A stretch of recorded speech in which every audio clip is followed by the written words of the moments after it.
আমাদেরকে হত্যা করা হচ্ছে আমাদের ভাই বোনদেরকে।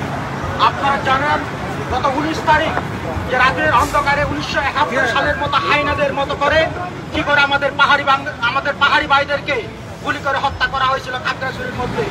এবং 20 সেপ্টেম্বর রাঙ্গামাটির মধ্যে একজন যুবককে, যিনি কলেজ পূর্ব ছাত্র, তাকে দোকান থেকে বের করে নিয়েছে, কিভাবে পিটিয়ে হত্যা করা হয়েছে আমরা সবাই দেখেছি, আপনারা সবাই দেখেছেন। কিন্তু আমাদের সেই শাসক, আমাদের সেই সরকার, আমাদের সেই যারা ক্ষমতাশালী, তারা নীরব ভূমিকা পালন করছে যুগের পর যুগ।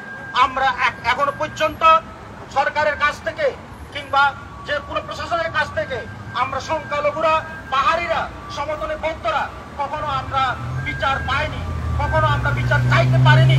আমরা যখন বিচার চাইতে গেছি তখনই আমাদের উপর নির্যাতন চলে এসেছে। সেই কথা আমরা কাউকে দেশে থাকতে আমরা বলতে পারি না। যখনই আমরা প্রতিবাদ করি তখনই আমাদেরকে রুদ্ধ করা হয়, তখনই আমাদেরকে তারা রুদ্ধ করে দেয়। আমার বাবাকেও 1991 সালে সেনাবাহিনী গুলি করে হত্যা করেছিল, কিন্তু আমি যে বিচার দাবি করতে পারিনি।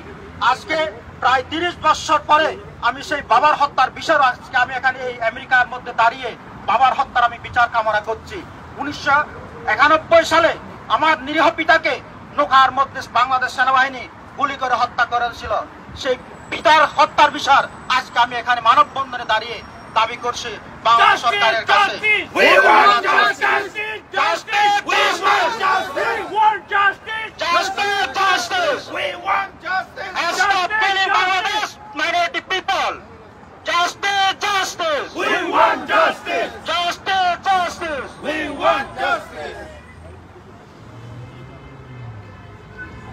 Yan, thank you.